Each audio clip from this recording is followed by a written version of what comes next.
할렐루야. 예, 전도대행진을 은혜 가운데 잘 마치고 또 이렇게 함께 금요 예배로 모였습니다. 옆에 있는 분들께 수고하셨습니다. 감사합니다. 한번 인사하실까요? 수고하셨습니다. 감사합니다.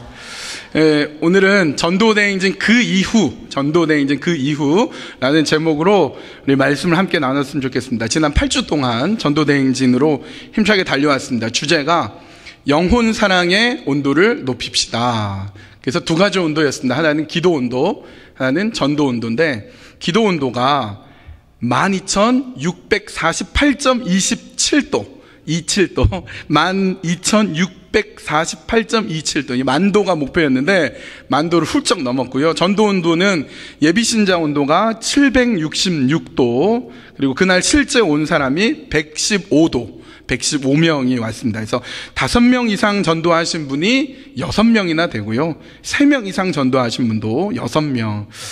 이렇게 됩니다. 당일날 새벽 5시부터 오셔가지고 전을 부치고 또 도시락 준비하고 성가대는 또 성가대도 하고 떡도 준비하고 뭐 다양하게 준비하신 분들, 우리가 이제 각 분과별로 기획분과, 홍보분과, 기도분과에서 너무너무 수고해 주셨고, 또 이제 금요일마다 이렇게 하늘문을 여는 기도회로 8주 동안 정말 뜨겁게 기도하면서 여기까지 왔습니다. 그래서 하나님 앞에 이 전도대행진 기쁨으로 잘 마쳤는데, 우리 박수로 영광 올려드렸으면 좋겠습니다. 할렐루야. 여러분, 이렇게 큰 행사, 중요한 행사를 하고 나면 후유증이 있습니다. 좋은 후유증도 물론 있습니다. 하나님께 영광 돌리는 게 있고, 감사가 있고요, 또 기쁨이 있고, 자신감도 있습니다. 뿌듯함이 있죠. 뭔가 해냈다, 뭔가 했구나, 이런 게 있고, 또 안도감이 있기도 하고, 무사히 뭐 누가 다치거나 뭐 어려움 없이 잘 마쳤다는 거, 또 은혜가 있고요, 자랑스러운, 우리 너무너무 자랑스러운 이런 것들도 있고, 반면에 긍정적인 것도 있지만 부정적인 부분도 있습니다. 어떤 게 또 큰 행사를 마치고 나서 올 수 있냐면, 슬럼프에 빠진다거나 탈진한다거나 또 매너리즘에 빠지거나 이런 일들이 있습니다. 탈진하게 되면, 이 슬럼프에 빠지면 어떻게 해야 되는가, 성경에 답이 있는데 몇 가지만 간단히 살펴보면, 마태복음 11장에 가면요, 예수님이 이 슬럼프를 어떻게 극복하는지 보여주신데, 누가 슬럼프가 찾아오냐면 세례 요한이 이 탈진에 빠지는 장면이 나옵니다. 세례 요한, 헤롯 왕에 의해서 감옥에 갇히게 됐는데, 세례 요한이 누굽니까? 일반 백성들뿐만 아니라 세리며 또 군인이며 망라해서 수많은 사람들이 세례 요한한테 갑니다. 요단강으로 몰려가서 회개하고 세례를 받게 되는 그런 역사가 일어났습니다. 약대 털옷을 입었죠. 가죽띠를 메고 메뚜기와 석청을 먹는 이 세례 요한이 권력자든지 왕이든지 그 어떤 사람이든지 하나님에게서 벗어난 잘못된 길을 가는 사람이 있으면 추상 같은 불호령으로 따끔하게 꾸짖고 회개를 선포했던 그런 사람이었습니다. 주님 오실 날을 기대하면서 예수님 오실 길을 예비했던 그 사람.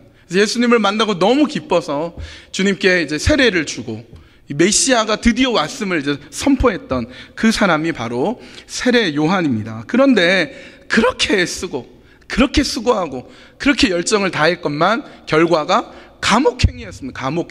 감옥으로 들어갔습니다. 기다리던 예수님은 오셨는데 메시아적인 어떤 혁명적 운동은 하지 않고 제자들하고 어울려 다니는 거, 특히 시골을 중심으로 이렇게 막 돌아다니기만 하고 특별한 움직임이 없었습니다. 그래서 그러던 상황에서 자기는 이제 헤롯에게 직언을 했다가 헤롯에 의해서 감옥에 gat히고 굉장히 실망하고 탈진하고 슬럼프에 빠집니다. 그래서 마태복음 11장에 가면 제자들을 보냅니다. 자기는 직접 갈 수 없고 제자들을 보내서 이 세례 요한이 이걸 전해달랍니다 하면서 예수님한테 무슨 말을 하냐면, 당신이 메시아 맞습니까? 정말 당신이 우리가 기다리던 메시아가 맞습니까? 아니면 다른 분을 기다려야 됩니까? 여러분, 그렇게 확신에 찼던 세례 요한이 탈진한 거예요. 큰 이 고통을 이렇게 당하고 있는 겁니다. 그 회의감에 빠지는 거죠. 정말 당신이 그 메시아 맞습니까? 그때 그렇게 탈진해 있었던 세례 요한에게 예수님이 어떻게 하셨는지를 우리가 봐야 되는데요. 예수님이 그 심부름꾼, 그 세례 요한의 제자한테 이런 말을 합니다. 너희가 듣고 본 것을 세례 요한한테 말해라.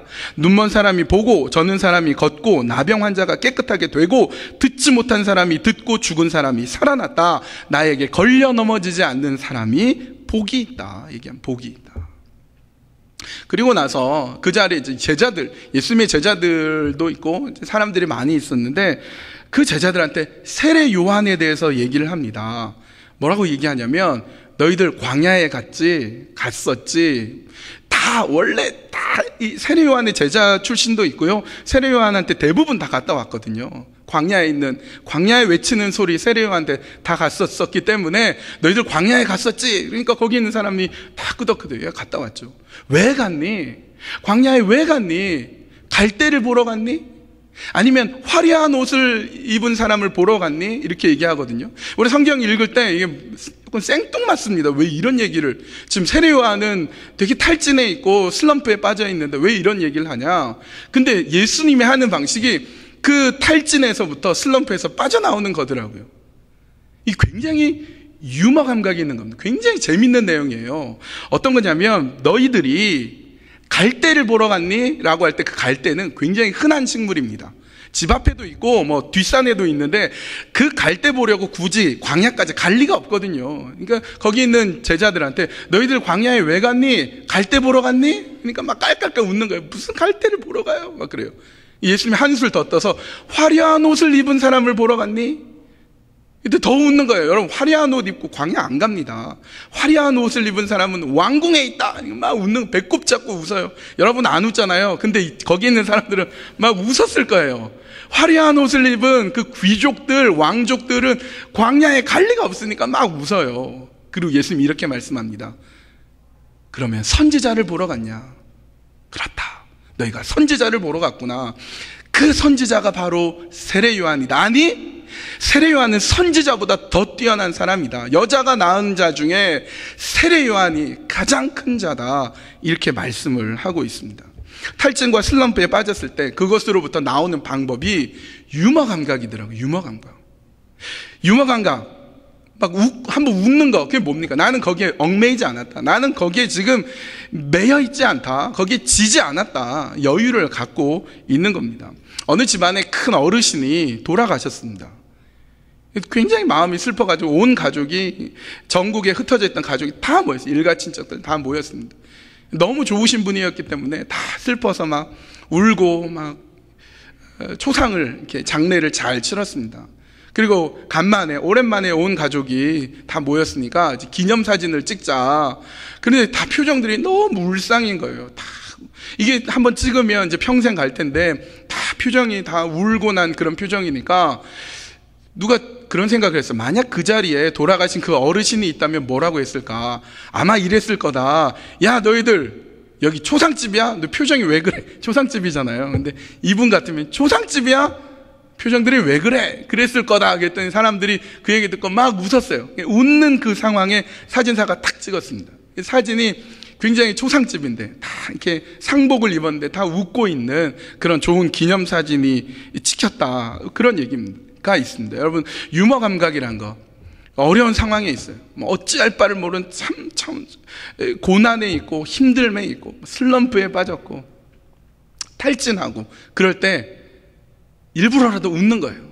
일부러라도 막 웃고 한번 재밌는 얘기하고, 그러면서 나는 거기에 사로잡히지 않았다.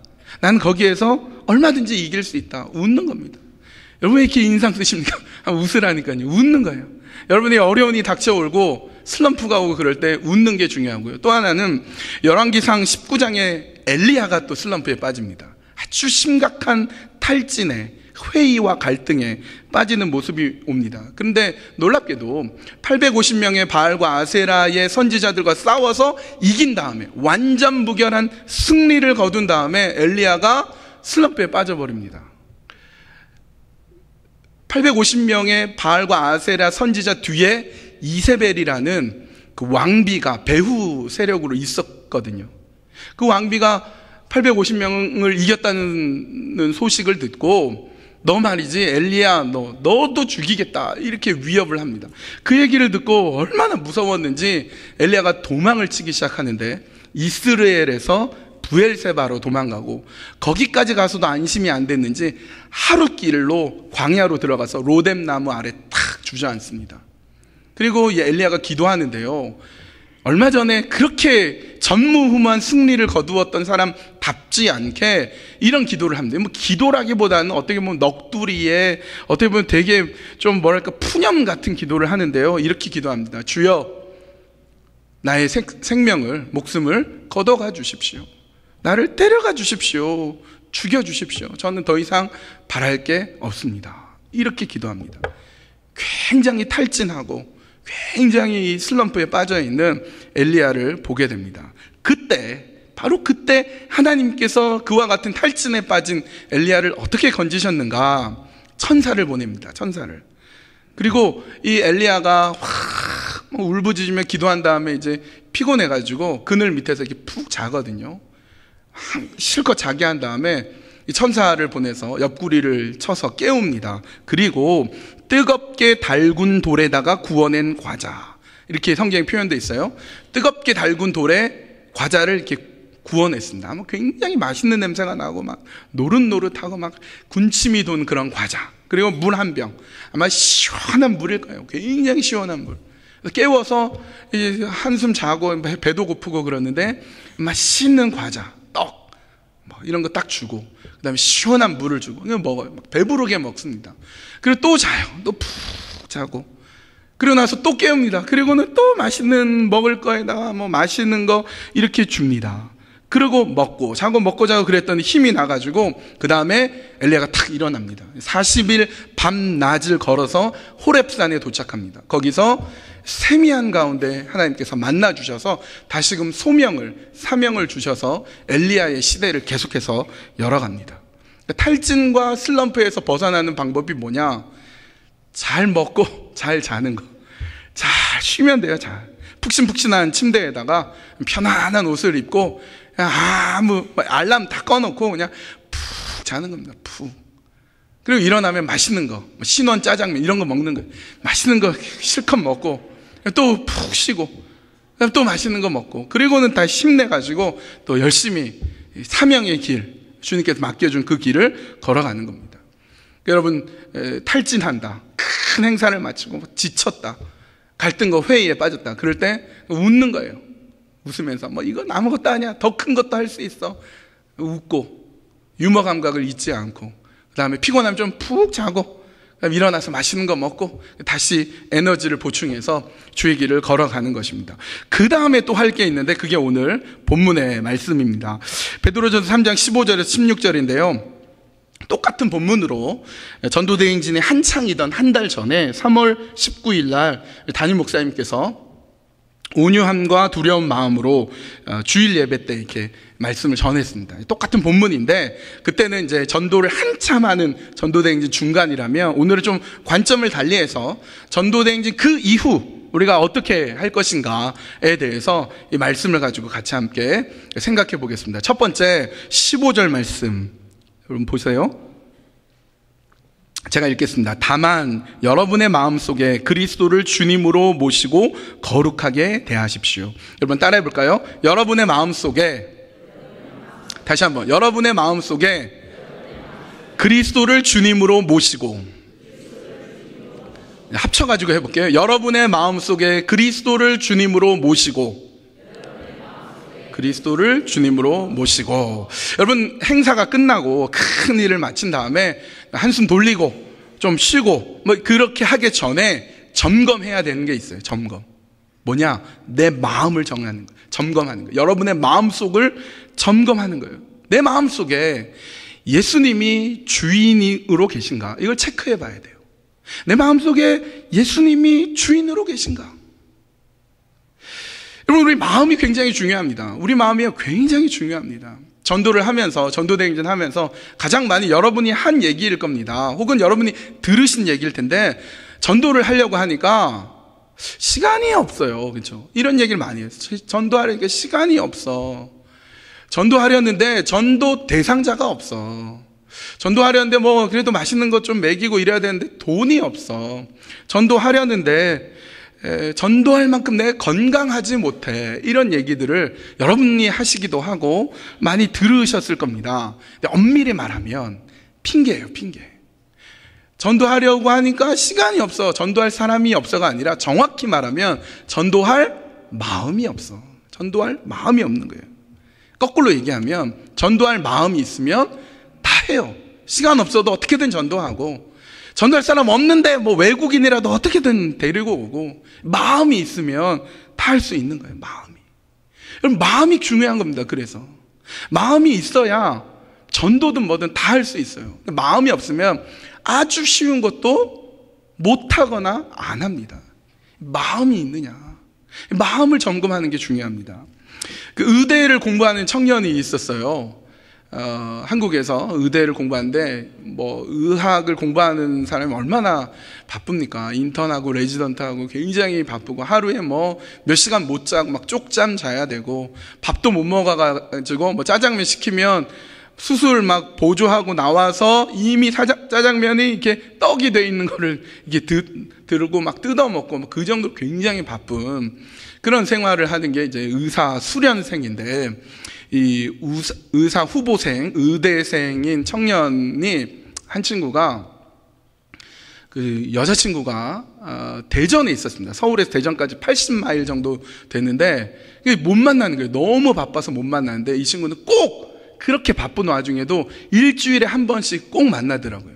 근데 내가 물어봤어요. 너 그렇게 바쁜데 어떻게 만나냐? 그랬더니 새벽에 버스를 타고 대전에 내려간대요. 가면서 자고, 도착하면 와 있대, 여자친구가. 터미널에서 여자친구랑 30분 만나고 다시 버스를 타고 올라오면서 자고, 그렇게 일주일에 한 번 만난대요. 그래서 야, 너 피곤하지 않니? 괜찮냐? 그랬더니, 목사님, 시간은요 얼마든지 쪼갤 수 있어요, 그러더라고요. 마음이 없어서 그렇지, 마음만 있으면 아무리 바빠도 만날 수 있어요. 그래서 결혼했습니다, 둘이. 마음이 중요한 거예요, 마음이. 여러분, 따라서 전도대행진 이후에 우리가 점검해야 될 게 있어요. 우리가 점검해야 될 게 뭐냐? 내 마음. 내 마음은 지금 어떤 상태인가? 내 마음에 누가 있는가? 나와 하나님과의 관계는 어떤가? 내 마음에 예수님이 주인으로 계신가? 여러분, 마음을 점검해야 봐야 됩니다. 내 마음에 예수님이 있긴 있대. 저 한쪽 구석에 소외되어 있는가? 아니면 내 마음의 주인으로 우리 예수님이 계신가? 여러분 자신에게 솔직하게 여러분 마음을 점검해 보십시오. 잠언 4장 23절, 그 무엇보다도 너는 내 마음을 지켜라. 그 마음이 바로 생명의 근원이기 때문이다. 여러분, 내 마음이요 하나님과 가까이 있으면, 내 마음에 예수님이 주인으로 있으면요, 모든 문제는 부차적인 거예요. 아무것도 아닌 겁니다. 어느 권사님이 계셨습니다. 자식들이 있는데 자식 중에 유독 말을 안 듣고 되게 힘든 자식이 있었어요. 그 자녀 때문에, 유독 그 한 아이 때문에 굉장히 힘들었어요. 그리고 그 한 아이도 엄마랑 너무 안 맞아가지고 갈등이 있었고 어려움이 있었습니다. 근데 이 권사님이 암에 걸렸어요. 수술을 받고. 그리고 이제 하나님께 돌아갈 날이 얼마 안 남게 됐습니다. 그래서 그 권사님의 마음에 예수님으로 가득 차버렸어요. 예수님을 그냥 꽉 차버렸습니다. 죽음을 눈앞에 두니까 이 권사님의 마음에 예수님만으로 가득 찬 거예요. 그러니까 뭐 직장 문제, 돈 문제, 말 안 듣는 자녀 문제, 집 문제, 아무 문제가 아니에요. 아무 문제가. 예수님으로 가득 차니까 아무 문제가 아니에요. 그래서 그렇게 어렵고 갈등을 겪었던 그 자녀하고 정말 하나님의 은혜 가운데서 서로 화해하고 회복하고 그런 역사가 일어났다고 합니다. 내 마음에 누가 주인이 있느냐, 내 마음에 예수님으로 가득하면요, 모든 문제가 해결이 됩니다. 모든 문제가. 교회에서 이제 싸우는 경우가 있어요. 우리 교회 말고 뭐 다른 게 막 싸우는 그런 교회가 간혹 있어요. 근데 그 교인들의 마음을 한번 점검해 보십시오. 틀림없이 그 마음에 예수님이 주인은 아닐 거예요. 아무리 의도가 좋았든지, 아무리 선한 의도와 좋은 봉사를 하더라도 잘 보면 예수님이 주인이 아니라 내가 주인일 수 있어요. 내가 주인. 그러니까 싸우는 거죠. 내가 주인인 사람과 또 내가 주인인 사람이 만나면 싸우게 되는 거예요. 그러나 내 마음에 예수님이 주인이면 절대 싸움이 나지 않습니다. 주님 때문에, 주님으로 내 가운데 가득히 있으면 주님이 주신 평화가 흘러 넘치게 되어 있습니다. 우리 마음을 점검해야 돼요. 내 마음에 예수님이 주인이신가? 근데 여러분, 우리 마음 나도 모르죠. 내 마음 나도 모르죠. 내 마음 변덕이 심하고 이 생각 저 생각, 이 마음 저 마음 왔다 갔다 합니다. 그게 우리 마음이에요. 그러나 결정적인 순간에 예수님이 주인이시라면, 내 마음이 아무리 변덕스럽고 내 마음이 아무리 내 마음대로 하려고 해도 예수님이 그 안에 주인이심이 분명하면, 예, 주님 뜻대로 하겠습니다. 주인 뜻대로 하겠습니다. 내 마음대로 하지 않고 예수님 뜻대로 하겠습니다. 순종하더라니까요. 순종해요. 벌벌 떨고 울고 발버둥 치더라도 예수님이 내 마음의 주인이 확실하면 그 주님이 원하시는 길로 가더라니까요. 그게 그리스도인입니다. 그게 크리스천이에요. 크리스천. 여러분 마음은 어떻습니까? 여러분 마음에 예수님이 주인이십니까? 우리 마음에 예수님이 주인이어야 합니다. 그래서 다시 한번 따라해 봅시다. 여러분의 마음속에 그리스도를 주인으로 모시고, 이게 좀 길면 짧게 해서 내 마음의 주인은 예수님이다. 한번 해보세요. 내 마음의 주인은 예수님이다. 옆에 있는 분들에게 얘기하십시오. 내 마음의 주인은 예수님입니다. 얘기하세요. 아멘입니까? 두 번째, 15절 다시 한번 읽습니다. 다만 여러분의 마음속에 그리스도를 주님으로 모시고 거룩하게 대하십시오. 여러분이 가진 희망을 설명하여 주기를 바라는 사람에게는 언제나 답변할 수 있게 준비를 해 두십시오. 두 번째는 뭐냐? 이 전도대행진 마치고 큰 행사를 마치고 우리가 두 번째 해야 될 거 한번 따라해 봅시다. 여러분이 가진 희망을 설명하여 주고, 붙여서요. 여러분이 가진 희망을 설명하여 주고, 여러분이 가진 희망, 그걸 설명해 주는 거예요. 그런데 여러분에게 희망이 있습니까? 여러분이 예수님 믿고 나서 희망이 있냐고요. 희망.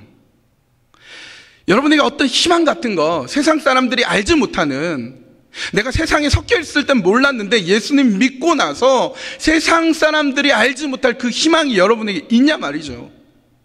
예수 믿지 않는 사람은 여러분 그거 몰라요. 우리 안에 있는 그 희망을 모릅니다. 예수 믿지 않는 사람은요, 우리 그리스도인들에게 어떤 비밀이 있다고 생각해요.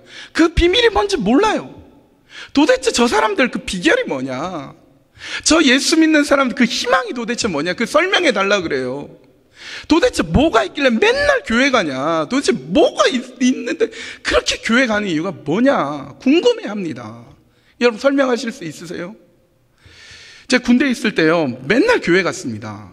엄밀히 말하면 맨날은 아니고 주일날, 일요일날 교회 가고 수요일날 수요 예배 있으니까 이렇게 교회를 갔습니다. 주일 예배, 주일은 하루 종일 있었고 수요일은 수요일 저녁 예배 이렇게 갔는데, 교회 안 가는 고참들은 이해를 못해요. 왜 쟤는 뭐 맨날 교회 가냐 이렇게 생각했습니다. 왜냐하면 일요일은 개인 정비 시간이라고 빨래도 하고 또 이렇게 편한 옷 입고 이렇게 낮잠도 자고 축구도 하고 텔레비전도 보고 뭐 그래요.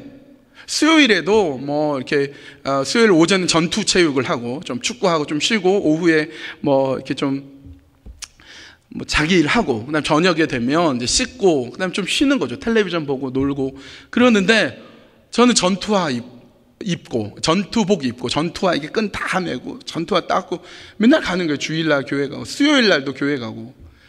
그러니까 이해를 못하겠죠. 너는 왜 맨날 교회 가냐. 궁금한 고참이 어느 날 저한테 물어봤습니다. 야, 너 교회 왜 가냐? 도대체 왜 맨날 교회 가냐? 그러는 거예요. 그래서 제가 예배 드리고 기도하러 갑니다 그랬어요. 그랬더니 고참이 기분 나쁜 표정으로 너 무슨 기도하냐? 너 맨날 나 죽으라고 기도하지 그러는 거예요. 아닙니다. 그랬어요. 그랬더니 그럼 뭘 위해 무슨 기도하냐 그랬어요. 그래서 제가 기도하는 건 뭐 일일이 다 말하기도 그렇고 제가 이렇게 말했습니다. 예, 나라와 민족을 위해서 기도합니다. 딱 그랬어요. 근데 고참이, 여러분 모든 고참은요 후임병을 벌레 보듯이 봅니다. 그런데 그 고참의 표정이 갑자기 바뀌는 거예요. 굉장히 뭔가 있구나. 저는 그냥 귀찮아서 나라와 민족을 위해서 기도합니다라고 대답했는데, 야, 뭔가 있구나. 그랬더니 굉장히 존경스러운 눈빛으로 보더니 그래 미안하다 열심히 교회 다녀 기도 열심히 해라 나를 위해서도 기도해 달라 뭐 이렇게 얘기하더라고요. 여러분 예수 믿지 않는 사람은 그리스도인들이 뭔가 있다고 봅니다. 그래서 왜 맨날 교회 가냐, 교회 가서 뭐가 있느냐 도대체, 뭘 믿고 그렇게 자신만만하냐, 아무것도 없는데 도대체 예수 믿는 사람 뭐 있냐 도대체, 그 희망이 뭐냐, 그 희망 가르쳐 달라고 하는 거예요. 세상 사람들이 우리를 그렇게 본다면 여러분은 그 비밀을 갖고 있습니까? 예수 믿는 그 희망을 갖고 있습니까? 예수 믿지 않는 사람들이 여러분에게 도대체 너는 무슨 비밀이 있길래 그렇게 살아가냐 물어볼 때 여러분 대답해 줄 수 있는 게 있습니까? 왜 교회 가냐 그럴 때 일요일 날 아이들 그냥 집에서 노느니 그냥 좋은 말씀도 듣고 거기 좋은 활동도 하고 교육부가 좋대, 아니면 뭐 파킹장 좋고 밥이 잘 나오고 교회 건물이 뭐 좋고 성가대 뭐 노래 잘하고 뭐 이런 이유로 교회 가는 겁니까? 그런 거 말고 정말 여러분의 비밀, 여러분이 정말 얘기해 줄 수 있는 그 희망, 그 설명할 수 있는 그 희망 여러분 있습니까? 있습니다. 여러분에게 다 있어요. 이게 조리 있게 설명을 못할 뿐이지 있습니다. 제가 여러분에 알려드릴게요. 3가지인데요 과거, 현재, 미래. 3가지예요. 과거, 현재, 미래. 과거는 뭐냐? 내가 구원받았다는 거. 내가 구원받았다는 거. 죄로 인해 죽을 수밖에 없는 죄인인 내가, 영원한 지옥 형벌에 처해진 내가 예수님 때문에 그 죄와 저주로부터 벗어나서 노임받아서 구원받았다는 거. 나의 과거가 어떠하든지, 내 과거의 모습이 어떠하든지 예수 그리스도 그 영원하신 그 사랑으로 나를 구원해 주셨다는 것, 그 어떤 것으로도 바꿀 수 없는 그 사랑이, 그 구원이 나한테 있다는 것. 그리고 현재, 그래서 예수 그리스도를 믿음으로 받은 구원으로 인하여 예수 그리스도의 이름의 능력이 현재 나에게 있다는 것. 하나님의 자녀가 된, 예수 이름을 가진 자로서 내가 구원받았을 뿐만 아니라 하나님의 자녀가 되는 그 권세를 현재 가지고 있다는 것. 그래서 내가 하나님을, 온 천지 만물의 주인이시며 만물을 지으신 하나님을 아빠라고 할 수 있다는 거. 아빠, 아버지. 내가 하나님께 아버지라고 부르면 지금 현재 여기에서 주님이 득달같이 나에게 달려와서 내 삶을 주장하시고 역사하시고 이끌어주시는 그 하나님의, 현재 나와 함께 하시는 그 하나님이 여기 있다는 거, 우리 가운데 계시다는 거. 그리고 미래, 천국에 대한 소망, 장차 우리가 가는 그 영원한 하나님의 나라. 오늘 우리가 살아있으면서도 맛보고 누리지만 지금 이곳과는 비교할 수 없는 그 하나님의 나라, 영원한 천국, 영원한 생명, 영원한 소망으로 내 삶 가운데 함께 하시는 그 하나님의 나라가 미래에 이미 나에게 주어졌다는 것. 눈물도 아픔도 고통도 없는 하나님의 놀라운 은혜 가운데 우리를 이끌어 주실 것을 믿는 그 믿음, 그 확신, 그게 나한테 있는 거예요.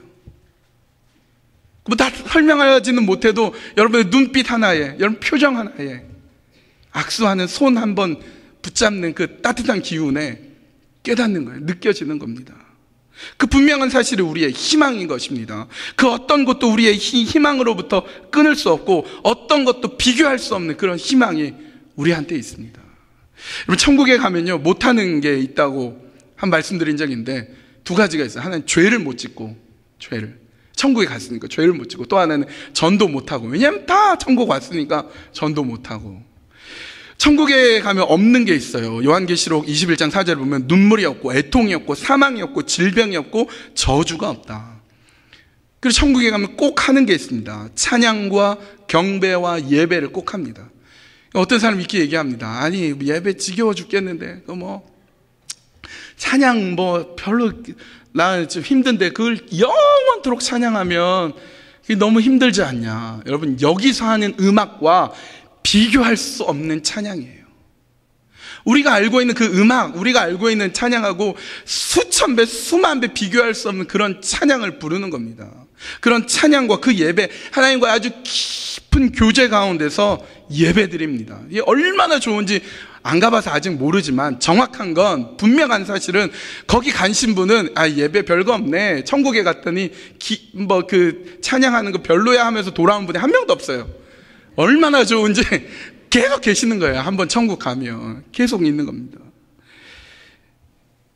천국 가면 놀라는 게 세 가지를. 하나는 내가 예수님을 직접 볼 수 있다는 거. 예수님 직접 보고 예수님 직접 손 만지고 포옹하고 예수님을 직접 만나는 거예요. 그래서 놀란다 그러고, 또 하나는 저 사람은 왔어야 됐는데, 저 사람은 천국 올 것 같은데 한 사람이 없어서 놀라고, 이런 건 없었으면 좋겠지만, 세 번째는 내가 천국에 있다는 사실 때문에 놀란대요. 그게 천국이라는 겁니다. 여러분, 우리의 희망은 과거와 현재와 미래 모든 인생이 망라해서 내 인생이 전인적으로 그리스도를 믿음으로써 갖게 된 희망인 거예요. 희망. 세상 사람들이 궁금해하죠. 근데 희망이 뭐냐? 그 희망이 우리한테 있습니다. 첫 번째, 여러분의 마음속에 그리스도를 주님으로 모시고, 두 번째, 여러분이 가진 희망을 설명해주고, 세 번째, 16절 보겠습니다. 그러나 온유함과 두려운 마음으로 답변하십시오. 선한 양심을 가지십시오. 온유함과 두려운 마음과 선한 양심, 이걸 뭘 말합니까? 이것은 우리의 태도를 말합니다. 우리의 태도. 여러분, 그리스도가 있고 내가 예수 그리스도가 내 마음의 주인으로 계시고, 그리고 나의 과거와 나의 현재와 나의 미래를 주께서 소망으로 희망으로 채워주시고 가득한다고 해서 예수 믿는 사람이 예수 안 믿는 사람 앞에서 거들먹거리거나 그 사람들을 불쌍히 여기다 못해 나 자신이 너무 우월감으로 넘쳐서 교만하거나 그 사람들을 깔보거나 그래서는 안 되겠죠. 어떤 우리의 태도를 가져야 됩니까? 온유함을 가져야 돼요. 온유함. 쉽게 말하면 따뜻한 마음을 가져야 해요. 따뜻함. 예수 믿는 사람은 그 사람한테 가기만 하면 내가 세상에서 괴롭힘 당하고 어려움 당하고 눈물 흘리는데 이상하게 그 사람한테만 가면 위로가 돼. 그 사람한테만 가면 따뜻해. 그런 마음을 갖게 하는 거. 이게 온유함이죠. 두려운 마음은 뭡니까? 한 영혼이라도 실망할까 봐. 그 영혼, 하나님 나라의 구원의 백성이 되는데 그 영혼 놓칠까 봐 안타까워하는 마음, 걱정하는 마음, 사랑하는 마음, 이 두려운 마음이죠. 선한 양심, 뭐겠습니까? 올바른 심성. 쉬운 말로 하면 이제 좋은 심보를 갖는 거죠. 좋은 심보. 나는 천국 간다? 넌 지옥 가라? 이게 아니라 같이 가자, 천국에. 이런 마음을 갖는 겁니다. 그래서 이것을 정리하면 여러분의 태도를 바르게 하며. 세 가지죠. 첫 번째, 여러분 마음속에 그리스도를 주님으로 모시고, 두 번째, 여러분이 가진 희망을 설명하여 주고, 세 번째, 여러분의 태도를 바르게 하면, 결론입니다. 16절 중간에 그리하면 그리스도 안에서 행하는 여러분의 선한 행실을 욕하는 사람들이 여러분을 헐뜯는 그 일로 부끄러움을 당하게 될 것입니다. 여러분을 헐뜯었어요. 교회 다니는 것에 대해서 막 오해하고 괄시하고 미워하고 그랬어요. 근데 나중에 봤더니 우리가 우리 마음에 그리스도를 주님으로 모시고 우리가 가진 희망을 설명해주고 우리의 태도를 바르게 할 때 나중에 부끄러워한다는 거예요. 부끄러워. 유사한 말씀이 로마서 12장 20절에 있습니다. 내 원수가 줄이거든 먹을 것을 주고 그가 목말라 하거든 마실 것을 주어라. 그렇게 하는 것은 네가 그의 머리 위에다가 숯불을 쌓는 셈이 될 것이다. 머리에 숯불을 딱 쌓아요. 하나, 둘, 세 개 하면 너무 뜨겁죠. 그래서 얼굴이 벌개지는 거예요. 그만큼 부끄러워진다는 겁니다. 예수님 믿는 사람 괄시하고 예수님 믿는 사람 놀리고 그랬는데 나중에 보니까 너무 부끄러운 거예요. 내가 예수님 믿고 나서 나 참 부끄럽다 이렇게 되는 겁니다. 여러분, 근데 이 구원을 누리지 못하면 단지 부끄러움만 가지면 다행이에요. 오히려. 근데 부끄러움만으로 끝나지 않는 게 문제입니다. 여러분, 노아의 방주 아시죠? 노아가 방주를 지었습니다. 그것도 산 위에다가 어마어마하게 큰 방주를 지었습니다. 동네 사람들이 다 욕했습니다. 성경에 안 나와 있지만 틀림없이 그랬어요. 엄청 욕했어요. 정신 나갔다고. 뭐 쓸데없는데 돈 쓰고 있다고. 성경에 보면요, 방주를 다 짓고 나서 동물들하고 먹을 것하고 가족이 방주 안에 들어갑니다.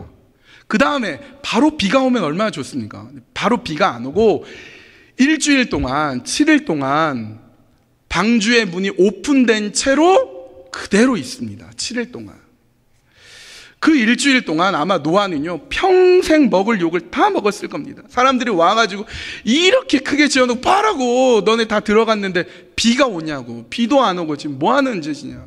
벌써 비 안 온 지 일주일 다 돼가는데 지금 뭐 하는, 너야 그렇지만 니네 가족이 뭔 죄냐 이러면서 별별 욕을 다 했을 겁니다. 사람들이 질문하고 사람들이 욕하고 그랬을 때 틀림없이 노아는 그 질문에 온유하고 두려운 마음과 선한 양심으로 대했을 것입니다.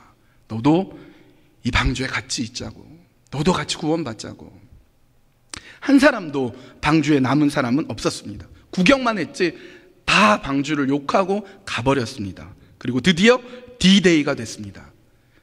하나님이 손수 방주의 문을 닫습니다. 닫자마자 40일 동안 비가 쏟아지는데 하늘에서 문이 열린 것처럼 막 엄청난 비가 쏟아지고 땅의 샘에서 막 물이 넘쳐나기 시작합니다. 동네 사람들 집에 있는데 막 비가 오는 거예요. 뭐 이 정도 비야 뭐 흔히 있지. 근데 뭐 방구들이 다 비에 젖고 지붕에 올라가도 비에 젖고 큰일 났다. 이게 보통 비가 아니다. 어디로 막 달려갔겠습니까? 방주 있는 대로 달려갔을 겁니다. 아무리 방주의 문을 두드려도 방주의 문은 하나님이 닫으셨기 때문에 절대로 열리지 않습니다. 가장 억울한 사람들, 그 방주에 일주일 전에 들어가 본 사람들, 어제만 해도 방주에 들어가 본 사람들, 그 방주의 크기와 그 방주의 견고함을 본 사람들, 밖에서 비에 죽어가면서 물에 죽어가면서 저 안에만 들어갔으면 살 텐데 후회하고 부끄러워하고 그러다가 멸망당했습니다. 아무리 후회해도 아무리 부끄러워해도 영원히 멸망당한 것을 없애지는 못했습니다. 전도가 그렇게 중요합니다. 이제 말씀을 정리합니다. 전도대행진이라는 큰 행사가 이제 끝났습니다. 그러나 아직 끝나지 않았습니다. 어쩌면 지금부터 시작일지도 모르겠습니다.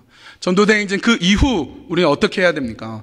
여러분의 마음속에 예수 그리스도를 주님으로 모시고 여러분이 가지고 있는 희망을 설명해 줄 수가 있고 여러분의 태도를 바르게 하고 온유하고 두렵고 선한 양심을 가지고 그런 삶을 계속해서 살아가는 것. 그럴 때 하나님께서 우리에게 허락하신 그 전도대행진의 축복이 우리 삶을 통해서 계속해서 흘러넘치게 될 줄로 믿습니다. 우리 함께 기도했으면 좋겠습니다. 이 시간에 함께 기도할 때 첫 번째는요, 여러분이 이 전도대행진을 주님께 올려드렸으면 좋겠어요. 그 12,000시간에 그 많은 시간 하나님께 올려드리고 766명의 예비신자들 그리고 115명의 실제로 오신 분들, 또 이번 주에 또 오시고 다음 주에 또 오시고 이런 분들, 그리고 우리가 더 영혼을 사랑하고 영혼을 건져내게 해달라고 주님, 이 전도대행진을 주님께 올려드립니다. 그렇게 기도하고요, 내 마음에 예수님만 주인으로 계시도록, 우리 안에 희망을 놓치지 않도록, 과거 현재 미래를 이끄시는 주님을 보도록 내 삶의 태도가 온유함과 두려운 마음으로 선한 양심으로 그 길을 계속해서 걸어가게 하여 주시옵소서. 우리 함께 기도로 나아가시겠습니다. 기도합시다. 하나님 참으로 감사합니다. 지난 8주 동안 전도대행진을 통하여서 우리 교회에 참 놀라운 하나님의 은혜와 사랑을 허락해 주시고 뜨겁게 기도하며 영혼 사랑의 온도를 높이며 어떻게든 한 영혼이라도 건지려고 애쓰고 수고한 하나님의 그 종들의 손길을 주님이 보셨습니다. 주님께서 우리에게 허락하신 그 영혼들이 계속해서 우리 교회 가운데 잘 적응하고 열매 맺고 하나님의 사람으로서 계속해서 자라날 수 있도록 주께서 함께 해주시고 끝까지 한 영혼 건져내는 우리 교회가 다 될 수 있도록 인도하여 주시옵소서. 하나님, 우리 마음에 예수 그리스도만 주인으로 계시며 우리 안에 희망을 놓치지 아니하며 우리 삶의 태도가 온유와 두려운 마음과 선한 양심으로 계속해서 주님의 길을 걸어가는 주님의 복된 백성들 다 될 수 있도록 인도하여 주시옵소서. 감사드리오며 예수님의 이름으로 기도합니다. 아멘.